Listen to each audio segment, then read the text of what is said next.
श्री स्वामी समर्थ सर्वांना. तर तुम्ही पाहत आहात स्वामींची मी पूजा करायला घेतली आहे. तर हा रोजचा माझा दिनक्रम आहे. तर तुम्हीही नक्की सुरुवात करा, कारण स्वामींच्या चरणी आपली सेवा होणं खूप गरजेचं आहे.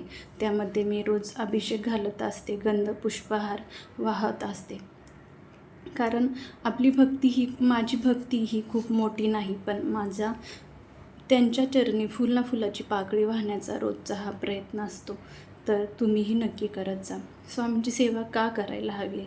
तर ज्याप्रमाणे आपली आई आपली काळजी घेते, आपल्यावर येणारी संकटांना दूर करण्यासाठी ती पहिली सामोरे जाते संकटांच्या, त्याचप्रमाणे माझी स्वामी आई आहे. स्वामी माझ्या प्रत्येक संकटांच्या सामोरे प्रत्येक वेळेस गेलेले आहेत. कारण माझा स्वतःचा जो अनुभव आहे तो आज मी तुम्हाला शेअर करत आहे. माझ्या आयुष्यात येणाऱ्या सर्व अडचणी दूर करण्याचा स्वामींनी खूप प्रयत्न केला आणि मी त्यातून बाहेर निघाले. आज माझा संसार जो सुखाचा आहे तो फक्त माझ्या स्वामींमुळे. तर तुम्ही स्वामी सेवा का करावी? तर स्वामी सेवेमध्ये तुमचं मन स्थिर होतं, मन स्थिर होतं. जे चंचल मन आहे, जे भटकत राहतं, ते स्थिर करण्याचं काम स्वामी करतात, शांत करतात. त्याचप्रमाणे आपल्या आयुष्यात जी संकटं घोंगवत राहतात, आपल्या बघा रोजच्या आयुष्यामध्ये जर जगायला गेलं तर आज हे संकट, उद्या ते संकट, परवा ते संकट, म्हणजे संकटं विचारून येती नाही. त्यामुळे आपल्याला जर संकटातून बाहेर काढायचं काम करतात ते फक्त स्वामी करतात. म्हणून तुम्ही ही सेवा नक्की करा. त्याचबरोबर जेव्हा आपल्या आयुष्यात वादळांना सुरुवात होते, आपलं जे मागचं कर्म आहे त्यामुळे आपल्याला त्या कर्माचे भोग भोगावंच लागतात आणि ते भोग भोगण्याचं काम आपल्याला करावंच लागतं. पण जेव्हा स्वामी सेवेमध्ये आपण येतो, त्याची जी तीव्रता असते भोगांची ती कमी करण्याचे काम स्वामी करतात.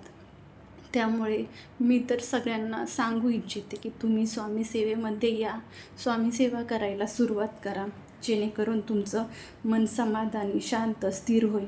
भूतकाळ जसं स्वामी जे करू शकतात ना, की एखाद्याचा भूतकाळ खोडून भविष्य हे त्यांचे उज्ज्वल भविष्य घडवून देण्याचं काम माझे स्वामी करतात.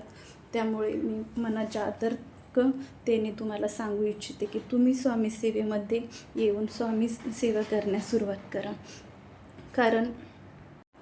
कारण अस्थिर परिस्थितीमध्ये आपल्याला जे स्थिर निर्णय घ्यायचे असतात ते फक्त स्वामी सेवेमध्ये येऊन तुम्ही करू शकता.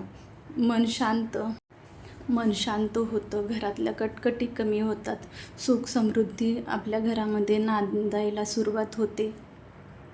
आपल्या मनामध्ये जे विचारांचे थैमान चालू असतं ते शांत करण्याचं काम स्वामी करतात. त्यामध्ये तुम्हाला स्वामी सेवा कशी करायची आहे? तर स्वामी सेवा करण्यासाठी त्यासाठी तुमच्या घरामध्ये स्वामींचा एक फोटो किंवा मूर्ती हवी आहे. कारण आपण जेव्हा समोर स्वामी असेल तर तुमचं गाऱ्हाणं, तुमच्या मनातल्या इच्छा स्वामींसमोर बोलून, प्रगट करून तुम्ही बोलू शकता स्वामींना की स्वामी मला ह्या संकटातून बाहेर काढा, स्वामी ह्या संकटातून बाहेर काढा, माझं मन स्थिर करा, माझं मन स्थिर करा, शांत करा, तुमची कृपा माझ्यावर राहू द्या, तुमचा हात माझ्या डोक्यावर ठेवा स्वामी. स्वामी सेवेमध्ये तुम्हाला पहिले जे सेवा करायची आहे स्वामींची, तर स्वामींचे नामस्मरणामध्ये खूप ताकद आहे. तर तुम्ही नामस्मरण चालू करा. त्याचबरोबर दुसरी सेवा आहे ती तारक मंत्र. तारक मंत्र हा 3 वेळा बोलायचा असतो. तर तुम्हाला यूट्यूबवर पण भेटून जाईल सर्च केल्यानंतर स्वामींचा तारक मंत्र. त्याचबरोबर तिसरी सेवा आहे ती स्वामी चरित्र सारामृत.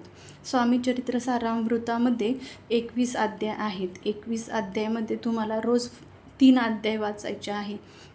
डेली 3 अध्याय वाचायचे आहे. असे तुमचे 21 अध्याय होतपर्यंत तुम्हाला रोज 3 अध्याय वाचायचा आहे.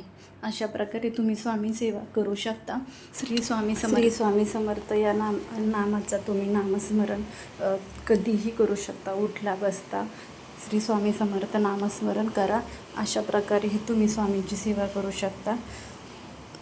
जेवढी तुम्ही स्वामी सेवा कराल तेवढे तुमचे कर्माचे भोग संपतील, वाईट कर्माचे भोग संपतील आणि तुमचा उद्धार व्हायला सुरुवात होईल.